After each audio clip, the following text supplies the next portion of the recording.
Good morning, everyone, and welcome to the PivotBoss pre-market video for Thursday, April 10th, 2025. I am Frank Ochoa, aka PivotBoss. Happy Thursday, everyone. Here's a look at the ES in the daily time frame here, just about 40 seconds out from CPI and core CPI data, initial jobless claims as well. And the previous session, what a move. A massive reversal. The early reversal occurred right off of our zone. We mentioned watch prices below the previous session's low and into the key range low from Monday's low, that Monday key range low. If you recall, that Monday key range low got to as low as 48.67s here. Yesterday, price got down to about the 71s.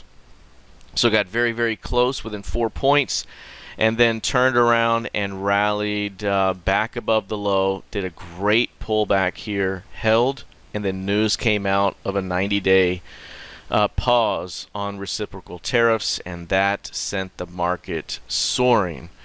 In those next 10 or 15 minutes, they held gains into the close, and it became the biggest single point gain we've seen here. This thing right here, the ES yesterday, adding 648 points of range, a big time reversal back to 5,500, and a massive day one rejection, and it kind of goes right in line with what we've talked about in our trading room throughout the week since Monday morning, that this could be a first scale-in opportunity for many of those stocks here that you've been wanting to scale into, and the first of which we talked about was NVIDIA. So great reversal so far.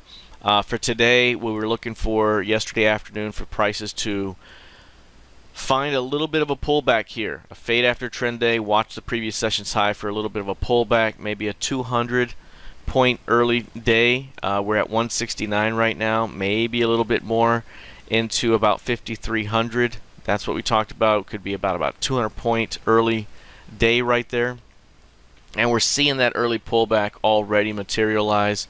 If price pushes back in or pulls back even more, we could see a little bit of a pushback toward those highs and kind of hang in there. Of course, CPI data out now, and that could provide additional volatility here. Looks like core CPI month over month here, lower than expected, 0.1% versus 0.3% forecast. The month-over-month CPI figure, negative 0.1% versus a 0.1% forecast. So at the moment, just a little bit of a pop off the lows here. If you're looking at this thing on a weekly time frame, it looks like a tremendous opportunity on the weeklies. Obviously, we still have 2 full trading days here to kind of finish out that weekly bar, but tremendous movement here.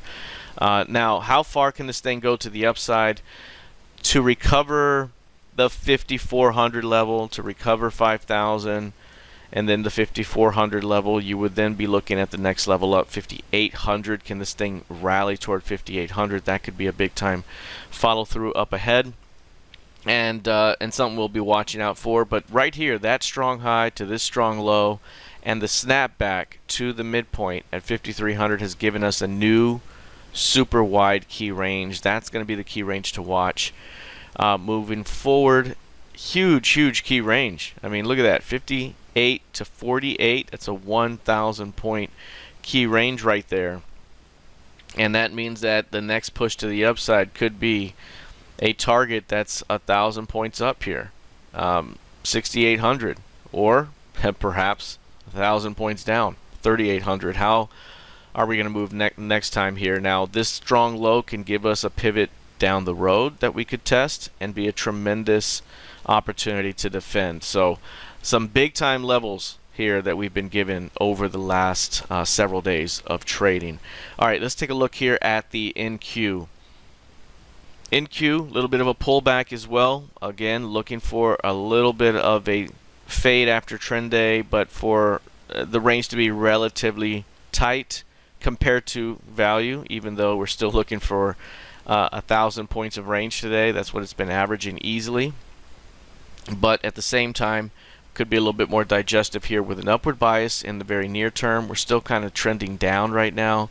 Look at those right here and we've seen them kind of develop time and time again. That's an extreme reversal right there. Outside reversal, rejections here.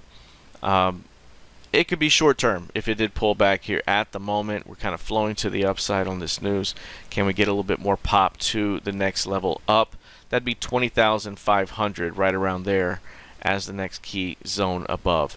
Looking at crude oil, what a day for crude oil as well. Historical here, the way that this thing dropped in the 55s, 55.12 the low, and ended up turning around outside day up and finishing the day at 62.71.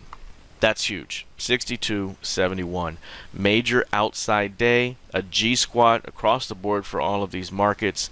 That day alone was nearly 8 handles of range, and a new low has been put in. Now the market structure levels are every $10 on the 4s. So you had 54 right here, major CLVN market structure level. Then you have 64 right there as the next level. The next one above that is going to be 74 here, and then 84 and 94. So right now we're between this zone here, 54 and 64. This is such a rejection here that if we pull back to 58s, even as deep as that, it could still be bid here for a recovery of 64 and a rally back toward value up ahead. As I mentioned over the last several days, this is unseasonable type of selling pressure here that we've seen. It's clearly more current market related obviously at the moment, but we will hit that stretch of seasonality right now where demand season's really going to push this thing back up. So is this the strong low now that's going to take us higher into the 4th of July? We'll have to continue to watch that, but it very much could be. All right, let's take a look here at gold futures, up 1.9%, also got a key range.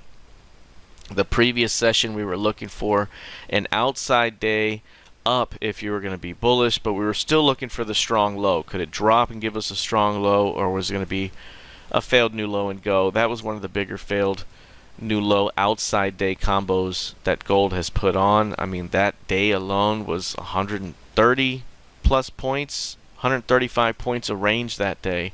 Tremendous, and it got priced back to that midpoint right there between the month's extremes. That gives us a new key range. That key range is 230 points of range. That's a massive size key range for gold and could keep prices in check within the boundaries of that key range for a while with an upward bias. And any test at the extremes could be fadeable, but again, with the bullish bias right now, the best test would be down here, which would be, in here trading, come down, test in here, come back up down the road, right? Or even if we multi-month range. Same thing up here. If we come up here and reject, it could be an easy rotation back to the middle, maybe across the range as well as we trade within this range. So right now, great key range here. 230 points, which means 34.30, 34.35 would be that upside target down the road. I guess it's more along the lines of 34.32.80 would be that target. So that's a massive upside target if we're going to keep on this path. If we break to the downside, then it would be a 27.39 target. That's about right there.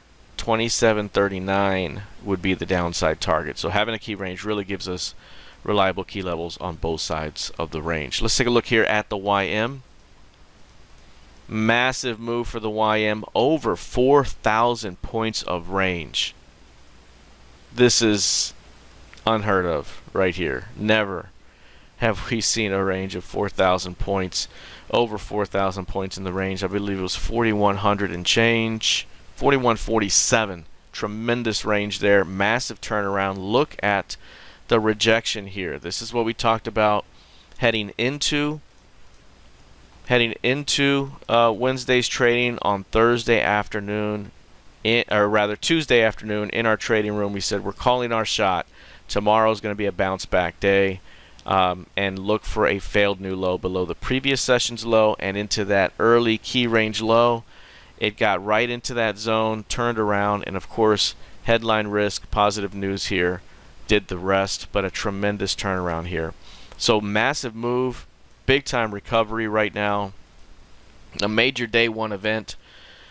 for the week, especially in a weekly time frame. Of course, we still have some time to go here today and into Friday, with PPI data on deck Friday as well.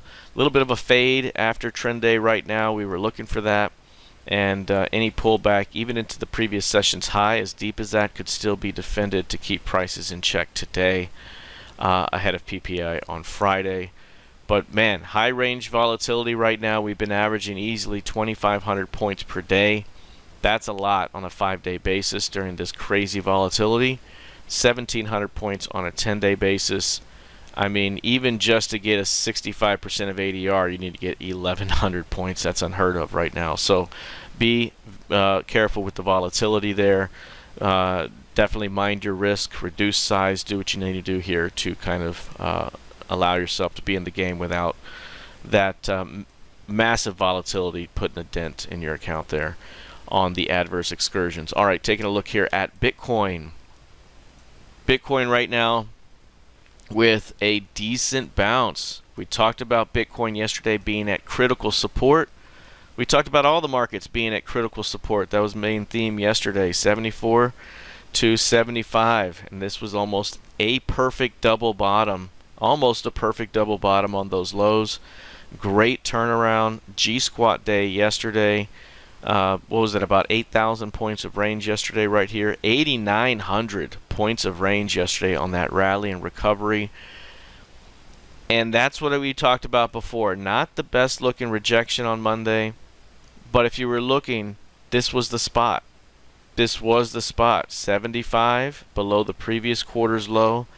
This was the spot at the market structure support.